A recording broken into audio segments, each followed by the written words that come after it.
평생 조용히 살아온 시어머니가 어느 날 갑자기 집을 나갔습니다. 가족들은 처음엔 당황했지만 시간이 지나자 묘한 안도감을 느꼈습니다. 불편한 존재가 사라졌다는 안심이었죠.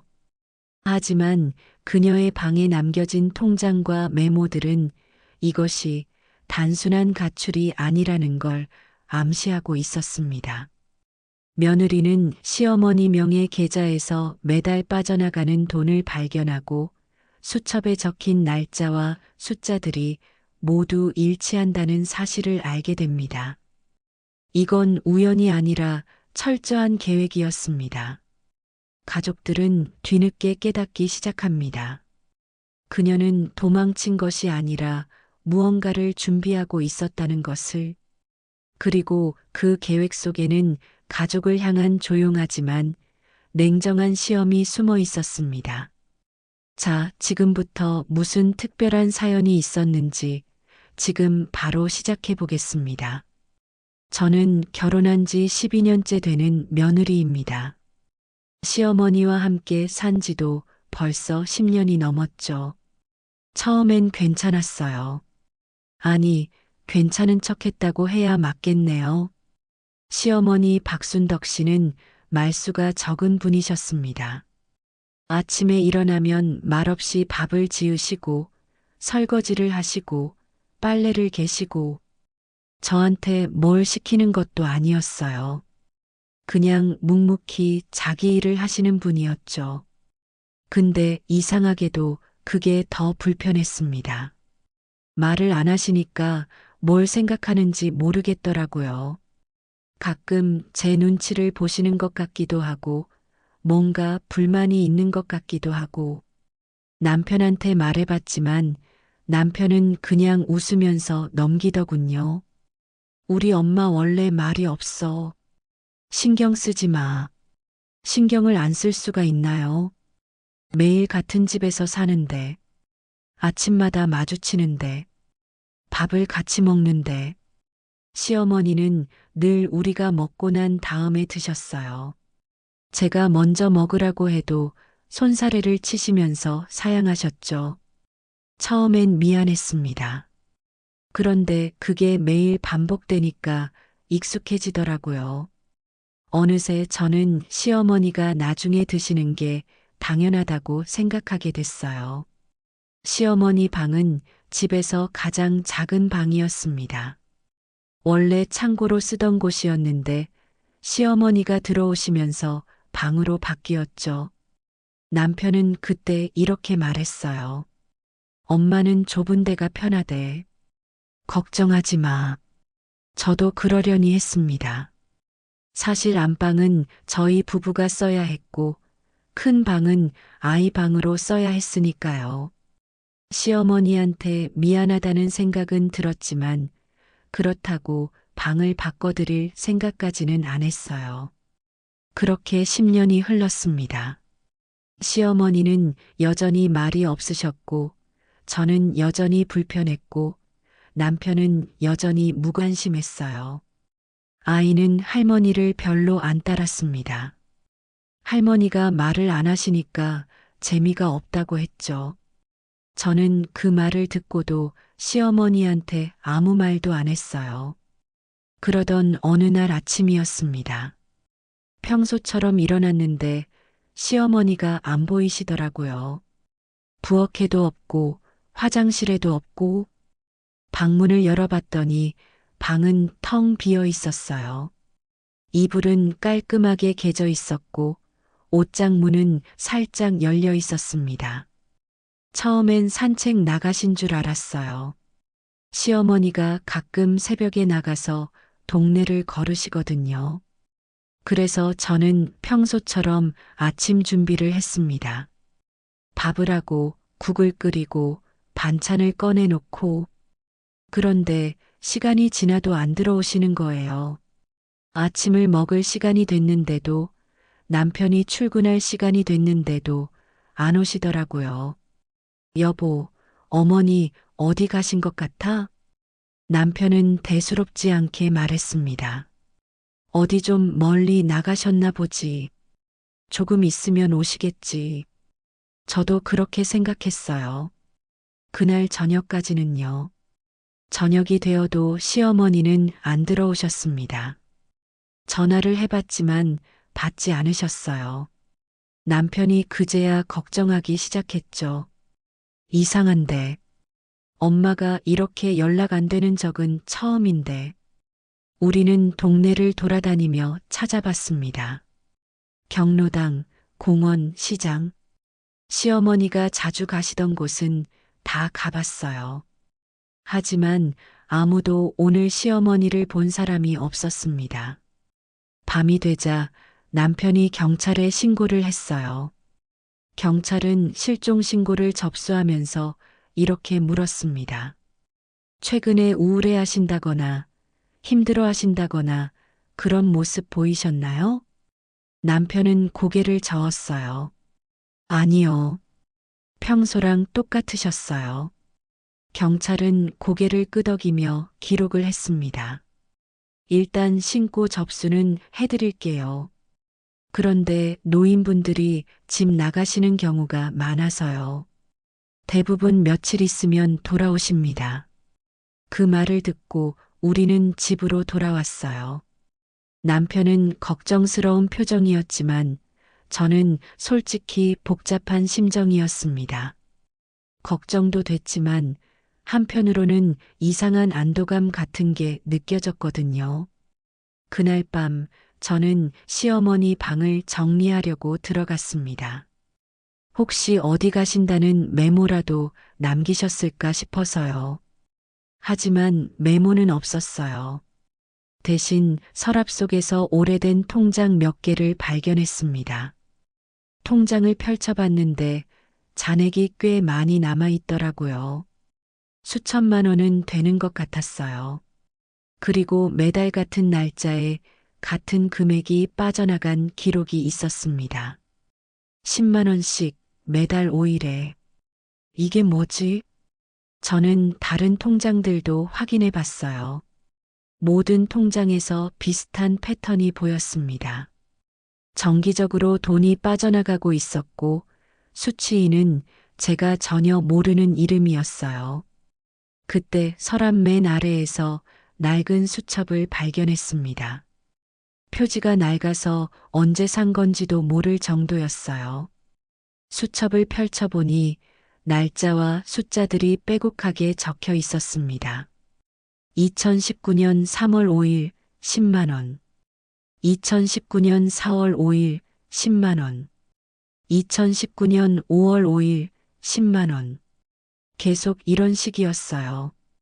그리고 그 날짜들이 통장에서 돈이 빠져나간 날짜와 정확히 일치했습니다. 저는 이상한 기분이 들었어요. 이건 우연이 아니었어요. 시어머니가 뭔가를 계획하고 있었다는 뜻이었죠. 다음 날 아침에도 시어머니는 돌아오지 않으셨습니다. 남편은 회사도 안 가고 집에서 전화기만 붙들고 있었어요. 경찰한테도 계속 연락했지만 아직 소식이 없다는 답변만 들었죠. 저는 남편한테 통장 얘기를 꺼냈습니다. 여보, 어머니 방에서 통장 찾았는데 매달 돈이 빠져나가고 있더라. 남편이 눈을 크게 떴어요. 얼마나? 10만 원씩? 근데 누구한테 보내는지 모르겠어.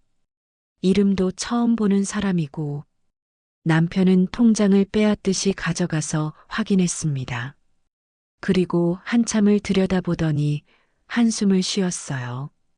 이게 도대체 뭐야? 엄마가 왜 이런 걸? 저도 모르겠다고 대답했어요. 정말 몰랐거든요. 그날 오후 남편의 여동생이 집에 왔습니다. 신우이는 결혼해서 다른 동네에 살고 있었는데 어머니가 실종됐다는 소식을 듣고 달려온 거였어요. 오빠, 엄마 진짜 안 들어오신 거야? 남편은 고개를 끄덕였어요. 응, 어제 아침부터 연락이 안 돼. 신우이는 울먹이기 시작했습니다. 그럼 경찰은? 경찰은 뭐래? 아직 찾는 중이래. 근데 노인 실종 사건이 많아서 시간이 좀 걸린다는데. 신우이는 한참을 울다가 저를 쳐다봤어요. 그 눈빛이 뭔가 비난하는 것처럼 느껴졌습니다. 형님, 엄마랑 최근에 싸우신 거 없어요? 저는 깜짝 놀랐어요. 아니, 왜 나한테 그런 걸 물어? 아니, 그냥, 혹시 해서 신우이의 말투가 마음에 안 들었지만 참았습니다. 지금 싸울 때가 아니었으니까요. 사흘이 지났습니다. 시어머니는 여전히 돌아오지 않으셨어요. 경찰은 수색 범위를 넓혔다고 했지만 특별한 소식은 없었습니다. 남편은 점점 지쳐가고 있었고 저는 점점 불안해지고 있었어요. 불안한 이유는 걱정 때문만이 아니었습니다. 이상하게 들릴 수도 있지만 시어머니가 없는 집이 편하게 느껴졌거든요. 아침에 눈치 볼 필요도 없고 설거지를 누가 할지 신경 쓸 필요도 없고 저는 제가 그런 생각을 한다는 게 끔찍했지만 부정할 수가 없었어요. 일주일째 되던 날 남편이 회사에 복직했습니다. 더 이상 집에만 있을 수 없다고 했어요. 저도 그게 나을 것 같았어요. 남편이 집에만 있으니까 저도 계속 긴장하게 되더라고요. 남편이 출근하고 나서 저는 다시 시어머니 방에 들어갔습니다. 뭔가 더 찾을 게 있을 것 같았거든요. 옷장을 열어봤는데 옷들이 그대로 걸려 있었어요. 서랍을 열어보니 속옷과 양말들도 다 있었습니다. 가출을 한 거면 옷을 좀 챙겨가셨을 텐데. 저는 중얼거리며 방을 둘러봤어요. 그때 책상 서랍 안쪽에서 작은 봉투를 발견했습니다. 봉투 안에는 영수증 몇 장이 들어 있었어요. 요양원 상담 비용 2만 원, 요양원 견학 비용 3만 원, 요양원 계약금 500만 원. 저는 손이 떨렸습니다. 요양원이라고요? 시어머니가 요양원을 알아보셨다고요? 그 순간 모든 게 연결되는 느낌이었어요. 매달 빠져나가던 돈, 수첩에 적힌 날짜들, 그리고 이 영수증들. 시어머니는 뭔가를 준비하고 계셨던 거예요.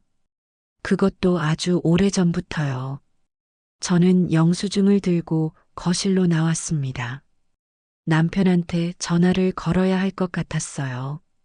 그런데 전화기를 들기 전에 문득 이런 생각이 들었습니다. 시어머니가 혼자 요양원을 알아보셨다는 게 우리한테 짐이 되기 싫어서였을까? 아니면 우리랑 같이 살기 싫어서였을까? 저는 후자일 거라고 생각했어요. 그리고 그게 제 탓이라는 걸 알고 있었습니다. 2주일째 되던 날 경찰에서 연락이 왔습니다. 시어머니의 신용카드 사용 내역이 확인됐다고 했어요. 서울 외곽의 한 편의점에서 사용됐다고 하더라고요. 남편은 곧장 그 편의점으로 달려갔습니다. 저도 같이 가려고 했지만 남편이 혼자 가겠다고 했어요. 저는 집에서 기다렸죠. 몇 시간 뒤에 남편이 돌아왔어요. 표정이 이상했습니다. 실망한 것도 아니고 안도한 것도 아닌 뭔가 복잡한 표정이었어요. 어머니 못 찾으셨어요? 남편은 고개를 끄덕였어요. 응. 편의점 사장님이 그러시는데 일주일 전쯤에 한 번 오신 것 같다는데 확실하지 않대? 그 이후로는 안 보셨다고 하시더라. 그럼 이제 어떻게 하죠? 남편은 한참 말이 없다가 조용히 말했습니다. 엄마가 우릴 떠난 건지도 모르겠어. 그 말을 듣는 순간 저는 가슴이 철렁 내려앉았어요. 시어머니가 우릴 떠났다는 게 아니라 남편이 그렇게 생각하고 있다는 게 충격이었습니다. 무슨 소리예요? 어머니가 왜? 아니, 그냥 그런 생각이 들어서 엄마가 우리랑 같이 사는 게 힘드셨나 보다. 남편의 목소리가 떨렸어요. 저는 아무 말도 할 수 없었습니다. 그날 밤 저는 잠을 이룰 수 없었어요. 남편의 말이 계속 머릿속을 맴돌았거든요. 시어머니가 우릴 떠났다. 그게 사실이라면 저는 대체 뭘 한 걸까요? 새벽에 잠깐 눈을 붙였다가 깼는데 이상한 꿈을 꿨어요. 시어머니가 부엌에서 밥을 하고 계시는 꿈이었습니다. 저는 꿈속에서 시어머니한테 다가가서 말했어요. 어머니, 어디 가셨어요? 걱정했잖아요. 시어머니는 저를 돌아보지도 않으시고 조용히 말씀하셨어요. 걱정하지 않았잖아요. 그 말에 저는 깜짝 놀라서 깼습니다. 심장이 빠르게 뛰었고 식은땀이 났어요. 걱정하지 않았다. 시어머니 말이 맞았어요. 저는 진심으로 걱정하지 않았습니다. 아니, 걱정하는 척만 했죠. 마음속 깊은 곳에서는 시어머니가 안 돌아오시면 어떨까 하는 생각도 했었으니까요. 아침이 됐습니다. 남편은 회사에 갔고 저는 혼자 집에 남았어요. 시어머니 방문이 열려 있었습니다. 저는 그 방을 들여다봤어요. 작은 방, 낡은 이불, 오래된 옷장. 시어머니가 10년 넘게 사신 공간이었습니다. 저는 왜 한 번도 이 방을 제대로 본 적이 없었을까요? 왜 한 번도 시어머니한테 불편하지 않으냐고 물어본 적이 없었을까요? 저는 방 안으로 들어가서 이불에 앉았습니다. 시어머니 냄새가 났어요. 비누 냄새와 오래된 옷 냄새가 섞인 그런 냄새였죠. 그때 서랍에서 본 수첩이 다시 눈에 들어왔어요. 저는 수첩을 집어들고 천천히 넘겼습니다. 날짜와 숫자, 날짜와 숫자. 계속 반복되는 기록들이었어요. 마지막 장에 도달했을 때 거기에 다른 내용이 적혀 있는 걸 발견했습니다. 이제 충분하다. 더 이상 참지 않겠다. 단 2문장이었어요. 하지만 그 문장들은 저를 얼어붙게 만들었습니다. 시어머니는 참고 계셨던 거예요. 10년 넘게, 아니 어쩌면 평생을. 그리고 이제 더 이상 참지 않겠다고 결심하신 거였죠.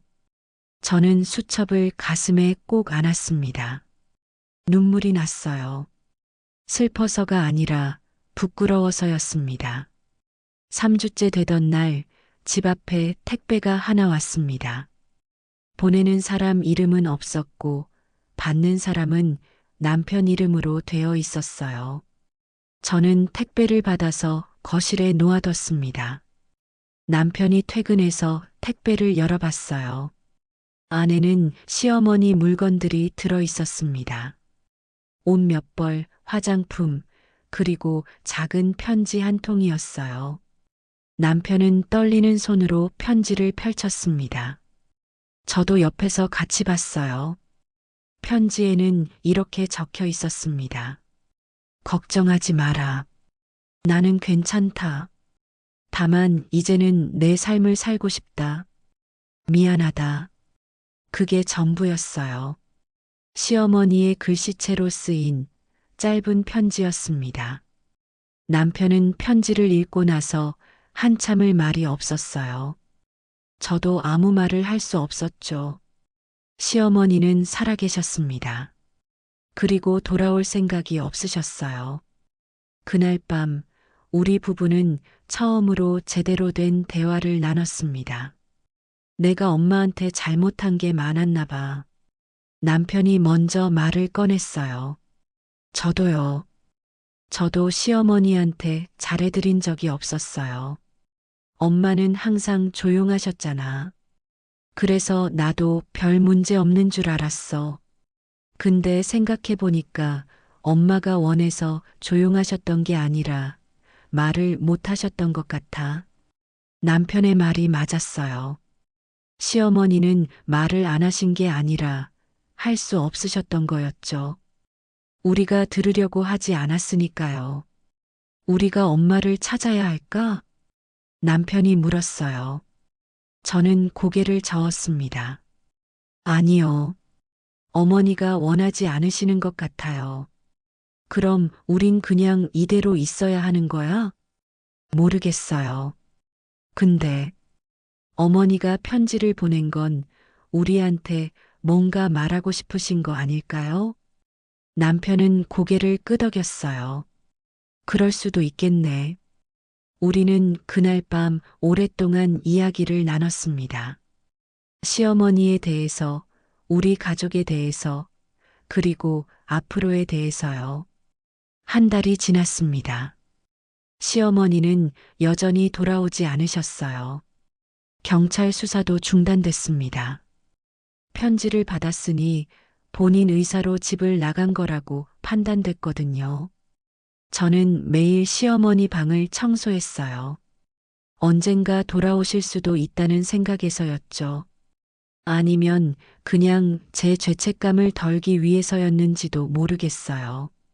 어느 날 신우이가 또 집에 왔습니다. 형님, 엄마 소식 아직도 없어요? 응, 아직은. 신우이는 한숨을 쉬었어요. 엄마가 왜 이러시는 걸까요? 우리가 뭘 잘못한 거예요? 저는 대답할 수 없었어요. 우리가 뭘 잘못했는지는 알았지만 그걸 말로 설명할 수 없었거든요. 형님은 엄마랑 사이가 어땠어요? 신우이가 조심스럽게 물었습니다. 글쎄, 나쁘진 않았어. 근데 좋았다고 할 수도 없고, 엄마가 불편해하신 적은 없었어요? 있었겠죠. 근데 나한테 말씀 안 하셨어. 왜 말씀 안 하셨을까요? 저는 잠시 생각했어요. 그리고 조용히 대답했습니다. 말해봤자 소용없다고 생각하셨나 봐요. 신우이는 아무 말도 하지 못했어요. 저도 더 이상 말하지 않았습니다. 그날 밤 저는 또 시어머니 꿈을 꿨어요. 이번엔 시어머니가 짐을 싸고 계시는 꿈이었습니다. 저는 꿈속에서 시어머니한테 물었어요. 어머니, 어디 가세요? 시어머니는 짐을 싸시면서 대답하셨어요. 내가 있을 곳으로 가요. 저희랑 같이 계시면 안 돼요? 시어머니는 처음으로 저를 똑바로 쳐다보셨습니다. 여기는 내가 있을 곳이 아니었어요. 그 말을 듣고 저는 깼어요. 온몸이 땀으로 젖어 있었습니다. 다음 날 아침 우체통에 또 편지가 한 통 들어 있게 속 오후 806었어요. 이번에도 보내는 사람 이름은 없었습니다. 저는 편지를 들고 안으로 들어갔어요. 남편이 아직 자고 있었지만 깨웠습니다. 여보, 편지 왔어요. 남편은 벌떡 일어나서 편지를 받았어요. 그리고 천천히 뜯어서 읽었습니다. 편지에는 이렇게 적혀 있었어요. 나는 지금 안전한 곳에 있다. 걱정하지 않아도 된다. 다만 너희에게 하나 물어보고 싶은 게 있다. 너희는 나를 찾고 싶은가? 정말로? 남편은 편지를 읽고 나서 저를 봤어요. 뭐라고 답해야 할까? 저는 잠시 생각했습니다. 그리고 솔직하게 대답했어요. 모르겠어요. 진심으로 찾고 싶은 건지 아니면 그냥 의무감 때문인지. 남편도 고개를 끄덕였어요. 나도 그래. 엄마가 돌아오시면 좋겠지만 동시에 엄마가 행복하셨으면 좋겠어. 그게 여기가 아니라면. 우리는 한참을 말없이 앉아 있었습니다. 시어머니는 우리한테 질문을 던지신 거였어요. 우리가 정말로 그녀를 원하는지 아니면 그냥 형식적으로 찾는 건지를요. 그리고 우리는 아직 그 질문에 대답할 수 없었습니다. 며칠이 지났습니다. 저는 시어머니의 편지를 계속 읽고 또 읽었어요. 너희는 나를 찾고 싶은가, 정말로. 그 질문이 계속 머릿속을 맴돌았습니다. 남편은 회사 일로 바빴고, 저는 집에서 혼자 생각에 잠겼어요. 시어머니와 함께 살았던 10년의 시간들이 하나씩 떠올랐습니다. 처음 이 집에 왔을 때가 생각났어요. 시어머니는 현관에서 저를 맞아주셨죠. 그때 시어머니 표정이 어땠는지 이제야 떠올려 봤습니다. 웃고 계셨지만 눈은 웃지 않으셨어요. 저는 그때 그걸 못 봤습니다. 아니, 보고도 모른 척 했는지도 몰라요. 며느리야, 불편한 거 있으면 언제든지 말해. 시어머니가 그렇게 말씀하셨던 게 기억났어요. 근데 저는 그 말에 이렇게 대답했죠. 네, 어머니. 어머니도 불편하신 거 있으면 말씀하세요. 입으로만 한 말이었어요. 정말로 들을 생각은 없었거든요. 시어머니도 그걸 아셨을 거예요. 그 후로 시어머니는 한 번도 불편하다는 말씀을 안 하셨습니다. 밥을 하실 때도, 빨래를 하실 때도, 청소를 하실 때도요. 저는 그게 당연한 줄 알았어요. 시어머니가 원래 그런 분이라고 생각했죠. 하지만 이제 보니 그게 아니었어요. 시어머니는 말을 포기하신 거였습니다. 우리가 듣지 않으니까요. 어느 날 저녁 남편이 퇴근하면서 봉투 하나를 들고 왔어요. 이거 우체통에 있었어. 또 시어머니 편지였습니다. 이번엔 조금 두꺼웠어요. 안에 뭔가 더 들어있는 것 같았죠. 남편이 봉투를 열었어요. 편지와 함께 사진 몇 장이 들어 있었습니다. 첫 번째 사진은 시어머니가 젊으셨을 때 사진이었어요. 20대쯤 되어 보이는 여자가 환하게 웃고 있었습니다. 저는 그 사진을 보고 놀랐어요. 제가 알던 시어머니와는 완전히 다른 모습이었거든요. 두 번째 사진은 결혼식 사진이었습니다. 아마 시아버지와 찍은 사진이었을 거예요. 시아버지는 제가 남편과 결혼하기 전에 돌아가셨거든요. 세 번째 사진은 아기를 안고 있는 사진이었어요. 남편이었을 겁니다. 시어머니는 아기를 보며 행복하게 웃고 계셨어요. 마지막 사진은 가족 사진이었습니다. 남편과 시누이가 초등학생쯤 되어 보였어요. 시어머니는 두 아이 사이에 앉아서 카메라를 보고 계셨죠. 모든 사진 속 시어머니는 웃고 계셨습니다. 하지만 제가 아는 시어머니는 거의 웃지 않으셨어요. 편지를 읽어봤습니다. 나도 한때는 꿈이 있었다. 하고 싶은 일도 많았고, 보고 싶은 것도 많았다. 하지만 결혼하고 아이를 낳고 그런 것들은 다 포기했다. 그게 당연한 줄 알았다. 그런데 세월이 지나고 보니 나는 나를 잃어버렸더라. 너희 엄마, 너희 할머니로만 살았지. 박순덕으로는 살지 못했다. 이제 남은 시간이라도 나답게 살고 싶다. 남편은 편지를 읽고 나서 한참을 아무 말도 하지 못했어요. 저도 마찬가지였습니다. 시어머니는 희생하신 게 아니었어요. 자신을 지워버린 거였죠. 그리고 우리는 그걸 당연하게 여겼습니다. 여보, 우리 엄마한테 정말 잘못했네. 남편이 떨리는 목소리로 말했어요. 그러게요. 저도 이제야 알았어요. 시어머니가 얼마나 힘드셨을지. 우리는 그날 밤 사진들을 계속 들여다봤습니다. 시간이 지날수록 시어머니 얼굴에서 웃음이 사라지는 게 보였어요. 마지막 가족 사진에서도 웃고는 계셨지만 눈빛이 달랐습니다. 무언가를 포기한 사람의 눈빛이었어요. 다음 날 저는 시어머니 통장을 다시 확인해 봤습니다. 송금 내역을 자세히 들여다봤어요. 수취인 이름을 인터넷에 검색해 봤죠.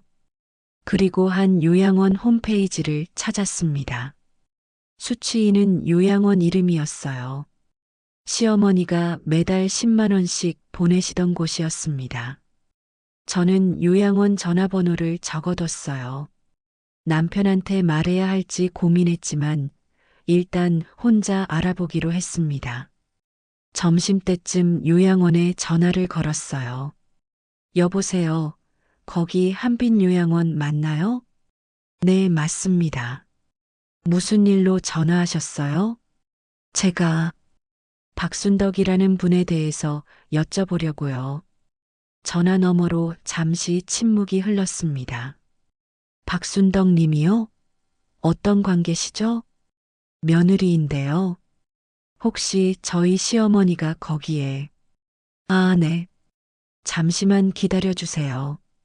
상담원이 누군가와 이야기하는 소리가 들렸어요. 그러고 나서 다른 사람이 전화를 받았습니다. 안녕하세요. 저는 한빛요양원 원장입니다. 박순덕님 가족분이시라고요? 네, 맞아요. 혹시 저희 시어머니가 거기 계신가요? 원장은 잠시 망설이다가 대답했어요. 직접적으로 말씀드리기 어렵습니다만, 박순덕님은 몇 년 전부터 저희 요양원과 연락을 주고받으셨어요. 무슨 연락을요? 그건 본인의 사생활이라 자세히 말씀드릴 수 없습니다. 다만 박순덕님께서 특별한 부탁을 하나 하셨어요. 무슨 부탁인데요? 원장은 한참을 생각하더니 조심스럽게 말했습니다. 가족들이 본인을 찾는지 지켜봐 달라고 하셨어요. 진심으로 찾는지 아니면 형식적으로 찾는지요. 저는 숨이 막히는 것 같았어요. 그게 무슨... 박순덕님은 가족들이 정말로 자신을 필요로 하는지 확인하고 싶어 하셨어요. 그래서 일부러 이런 방법을 택하신 겁니다. 그럼 지금 시어머니는 어디 계세요? 그건 말씀드릴 수 없어요. 본인이 원하지 않으시거든요. 제발요. 저희가 정말 걱정하고 있어요. 원장은 한숨을 쉬었어요. 걱정이라는 게 얼마나 진심인지는 시간이 말해주겠죠.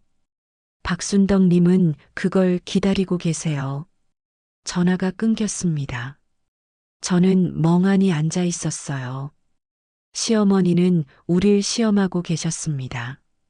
진짜 걱정하는지, 진짜 찾고 싶은지, 그리고 저는 아직도 확신할 수 없었어요. 제가 진심인지 아니면 그냥 죄책감 때문인지요. 저녁에 남편한테 요양원 얘기를 했어요. 남편은 충격을 받은 표정이었습니다.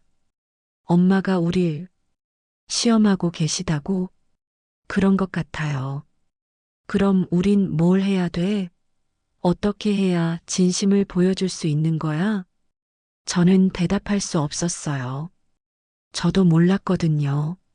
남편은 한참을 생각하더니 말했습니다.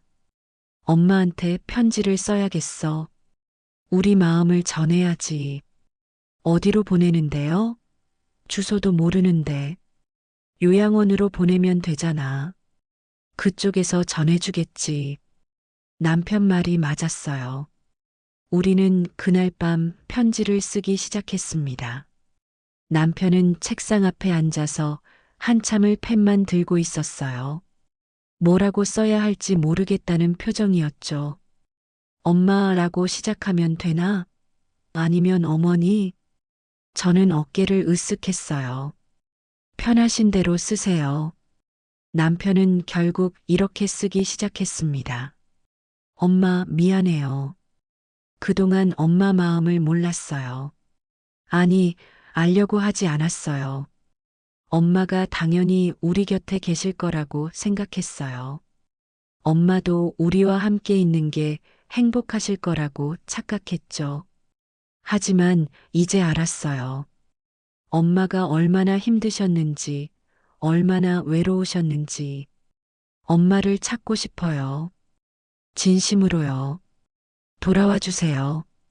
이번엔 제대로 할게요. 남편은 편지를 쓰면서 울고 있었어요. 저도 울컥했습니다. 저도 편지를 써야 했어요. 하지만 뭐라고 써야 할지 막막했습니다. 시어머니한테 한 번도 제대로 된 말을 해본 적이 없었거든요. 한참을 고민하다가 이렇게 쓰기 시작했어요.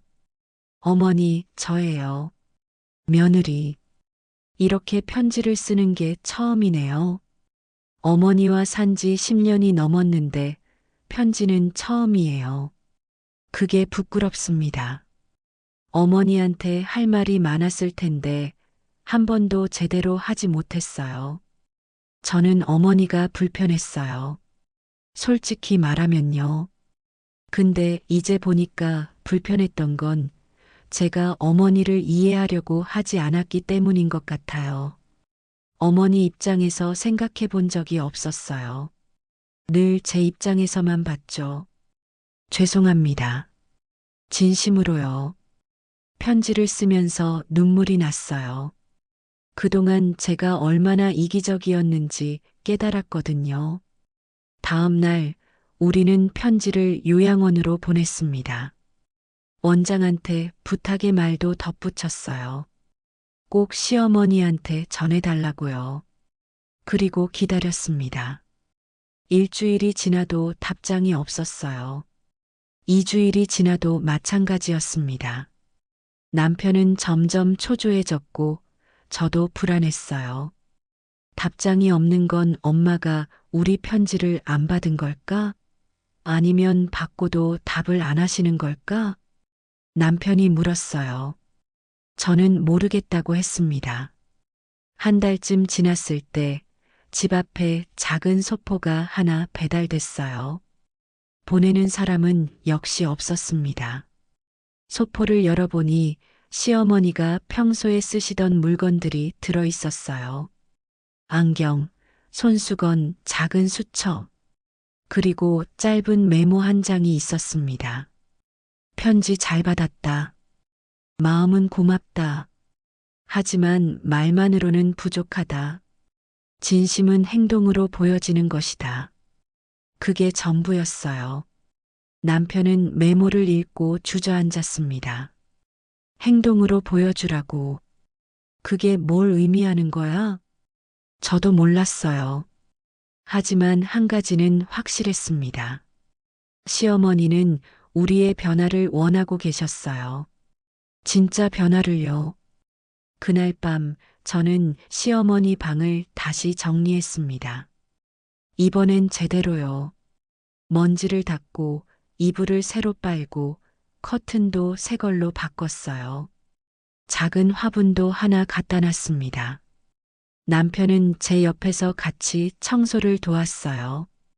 우리는 말없이 방을 정리했습니다.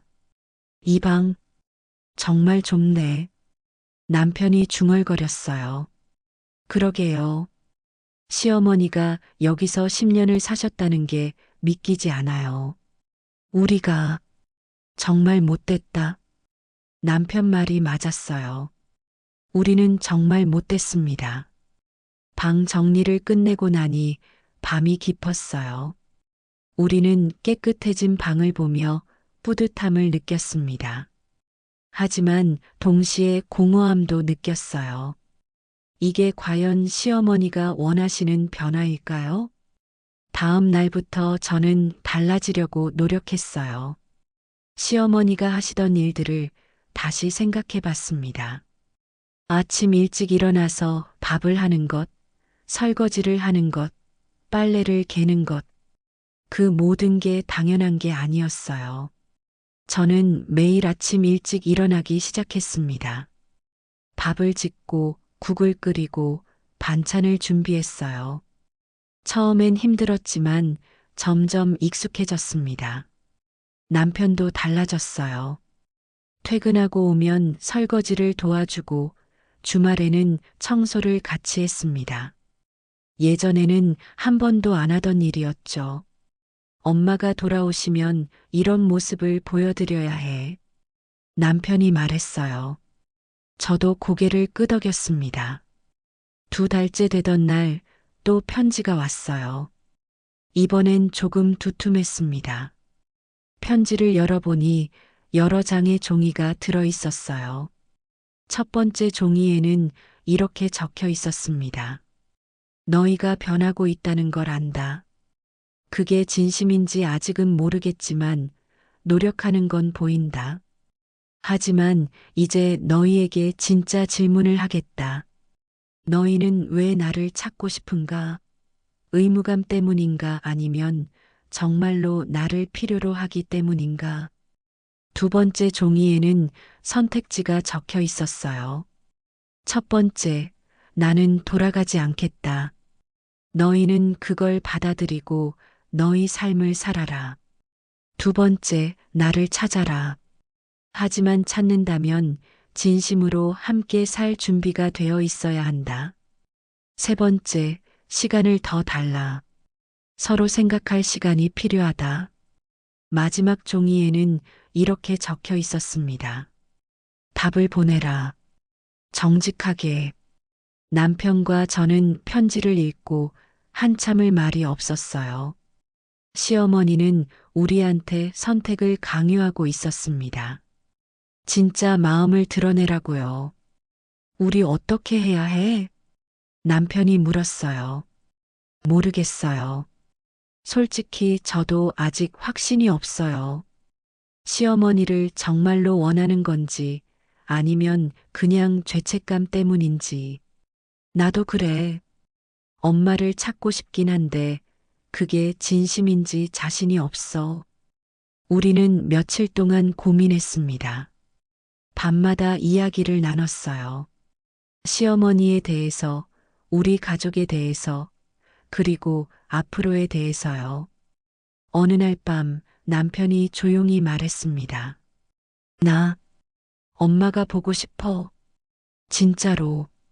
그 말을 듣는 순간 저도 깨달았어요. 저도 시어머니가 보고 싶었습니다. 처음으로 진심으로요. 저도요. 저도 시어머니가 보고 싶어요. 우리는 그날 밤 답장을 썼습니다. 어머니, 우리는 어머니를 찾고 싶습니다. 진심으로요. 처음엔 의무감 때문이었을지도 모릅니다. 하지만 이제는 다릅니다. 어머니가 없는 집은 집이 아니라는 걸 깨달았어요. 어머니가 계셨기에 이 집이 따뜻했다는 걸 이제야 알았습니다. 돌아와 주세요.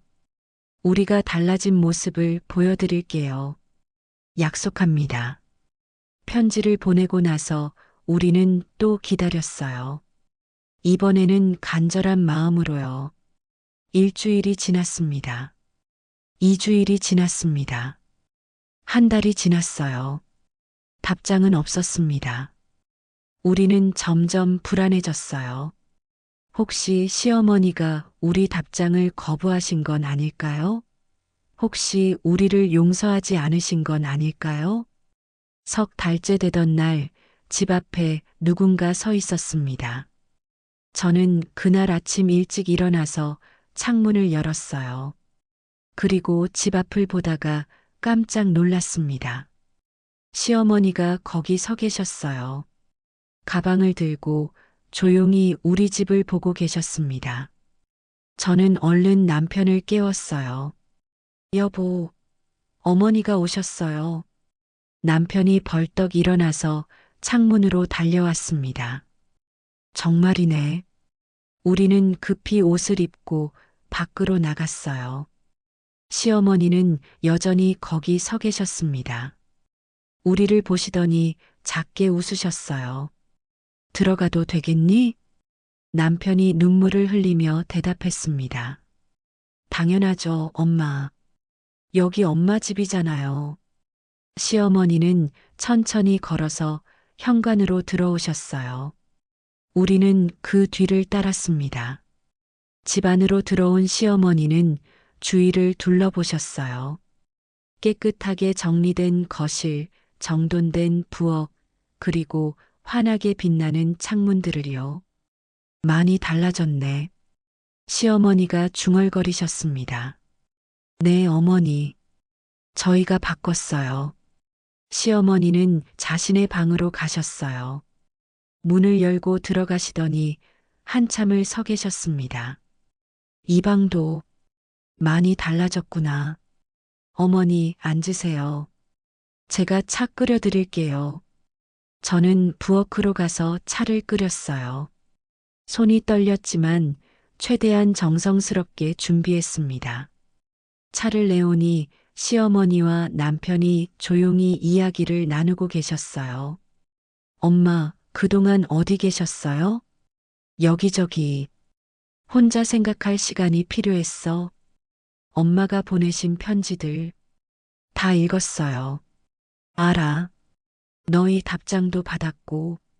시어머니는 차를 한 모금 마시셨어요. 이 차 맛있네.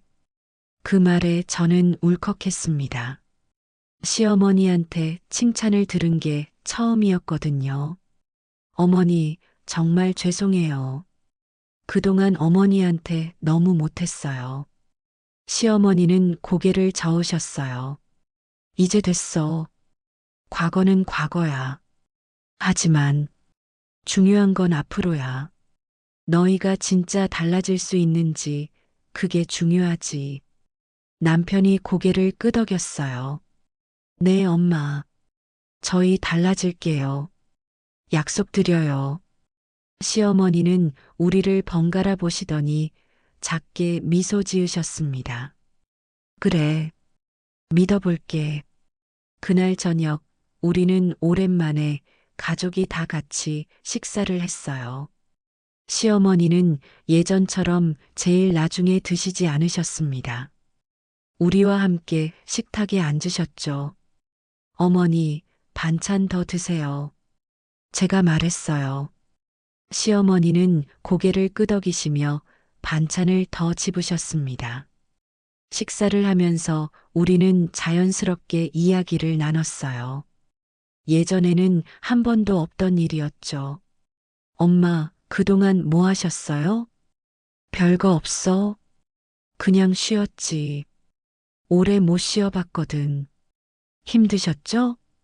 조금. 근데 괜찮았어. 나를 위한 시간이었으니까. 시어머니의 대답을 들으며 저는 많은 걸 깨달았어요. 시어머니도 자기만의 시간이 필요했던 거예요. 그동안 우리는 그걸 한 번도 생각해 본 적이 없었죠. 며칠이 지났습니다.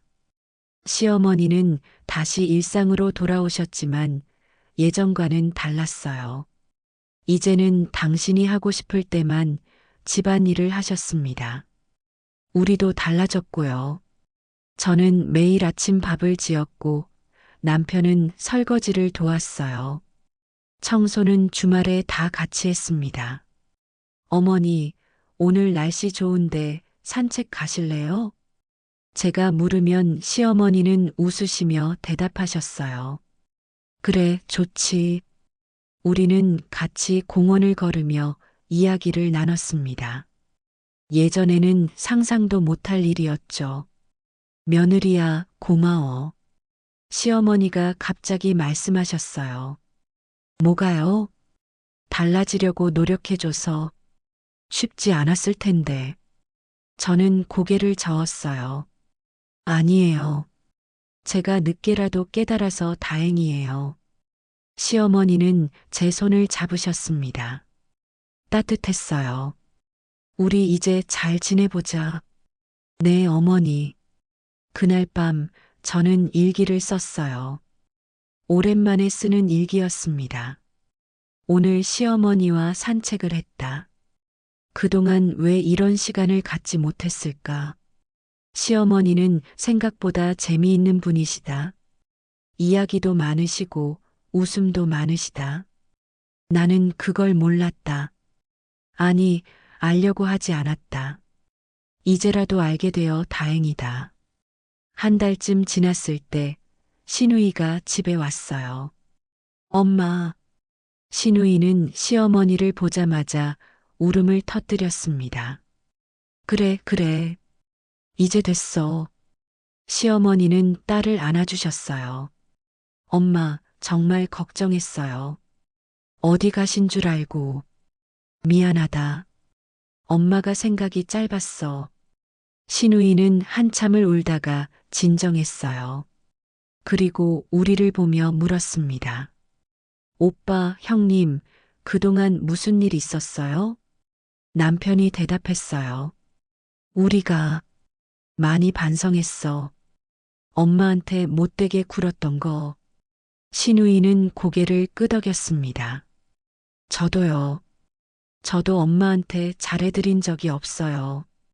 우리는 그날 오랜만에 가족 모임을 가졌어요. 시어머니를 중심으로 둘러앉아서 이야기를 나눴죠. 엄마, 앞으로 뭐 하고 싶으세요? 신우이가 물었어요. 시어머니는 잠시 생각하시더니 대답하셨습니다. 글쎄, 여행 가보고 싶어? 가보지 못한 곳들이 많거든. 그럼 같이 가요.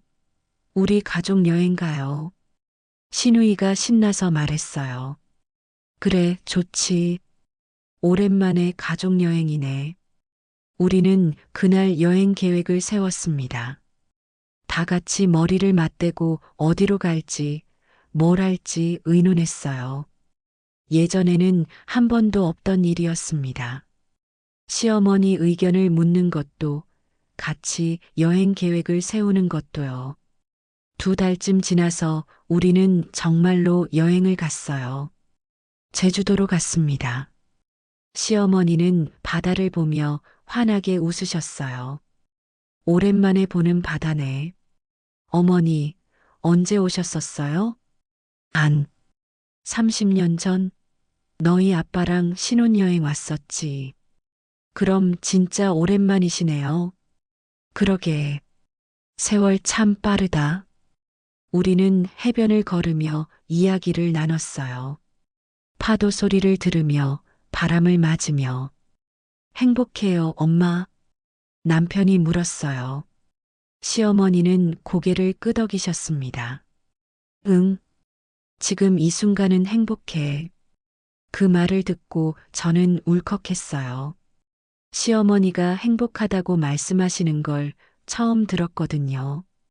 여행에서 돌아온 후 우리 가족은 완전히 달라져 있었습니다. 시어머니는 더 이상 조용히 구석에 계시지 않으셨어요. 당신 의견을 말씀하시고 하고 싶은 걸 하셨습니다. 우리도 달라졌어요. 시어머니를 한 사람으로 존중하게 됐죠. 어느 날 저녁 시어머니가 조용히 말씀하셨어요. 나 그동안 많이 생각했어. 집을 나갈 때 우리는 시어머니 말씀을 듣기 위해 귀를 기울였습니다. 처음엔 정말 화가 났어. 너희한테도 나한테도 왜 이렇게 살아야 하나 싶었지. 근데 혼자 있다 보니까 깨달았어. 나도 문제가 있었다는 걸. 말을 안 했잖아. 불편하다고 힘들다고. 그냥 참기만 했지. 시어머니는 잠시 말을 멈추셨다가 이어서 말씀하셨어요. 물론 너희도 잘못했어. 하지만 나도 잘못한 게 있어. 그래서 이제는 달라지려고 해. 나도 너희도. 남편이 고개를 끄덕였어요. 네, 엄마. 우리 모두 달라질게요. 그래. 천천히 가자. 급할 거 없어. 그날 밤 저는 시어머니 말씀을 곱씹어 봤어요. 맞는 말씀이었습니다. 변화는 하루아침에 오는 게 아니에요. 천천히 조금씩 바뀌어 가는 거죠. 석 달이 지났습니다. 우리 가족은 이제 정말로 달라져 있었어요. 시어머니는 웃음이 많아지셨고, 저희도 더 편안해졌습니다. 어느 날 시어머니가 그동안 모아두셨던 수첩을 보여주셨어요. 이거 봐. 내가 적어뒀던 거야. 수첩에는 날짜와 금액뿐만 아니라 짧은 문장들도 적혀 있었습니다. 오늘도 눈치를 봤다. 아무도 내 말을 듣지 않는다. 나는 투명 인간인가? 저는 수첩을 읽으며 가슴이 아팠어요. 어머니, 괜찮아. 이제 과거야. 지금은 달라졌잖아. 시어머니는 수첩을 받아서 찍기 시작하셨어요. 이제 이런 거 필요 없어. 우리는 시어머니가 수첩을 찢는 걸 지켜봤습니다. 과거를 버리는 모습이었어요. 그날 밤 우리는 다 같이 거실에 앉아 있었어요. TV를 보면서 편안하게요. 엄마, 차 드실래요? 제가 물었어요. 그래, 고마워. 저는 부엌에 가서 차를 끓였습니다. 정성스럽게요. 차를 내오니 시어머니가 웃으시며 받으셨어요. 이제 정말 익숙해졌네. 며느리가 차를 끓여주는 거. 앞으로 계속 끓여드릴게요. 그래. 잘 마실게. 우리는 그렇게 평범한 저녁을 보냈습니다. 하지만 그 평범함이 이제는 특별하게 느껴졌어요. 시간이 더 흘렀습니다. 우리 가족은 이제 진짜 가족이 된 것 같았어요. 서로를 배려하고 존중하고 사랑하는 가족이요. 시어머니는 이제 더 이상 사라지지 않으셨습니다. 여기가 당신의 자리라는 걸 아시니까요. 그리고 우리도 알았어요. 시어머니가 우리 가족에게 얼마나 소중한 분인지를요. 어느 날 아침 저는 시어머니 방 앞을 지나가다가 문득 생각했어요. 만약 시어머니가 정말로 돌아오지 않으셨다면 어땠을까? 상상만 해도 끔찍했습니다. 우리는 평생 후회하며 살았을 거예요. 다행히 시어머니는 돌아오셨고 우리에게 기회를 주셨습니다. 그 기회를 우리는 놓치지 않았어요. 지금도 완벽하지는 않습니다. 가끔 실수도 하고 잊어버릴 때도 있어요. 하지만 예전과는 달라요. 이제는 노력하니까요. 그리고 그 노력이 우리 가족을 바꿔놓았습니다. 시어머니의 실종은 사실 선물이었어요. 우리가 변할 수 있는 기회를 주신 거였죠. 그 선물을 우리는 감사하게 받았습니다.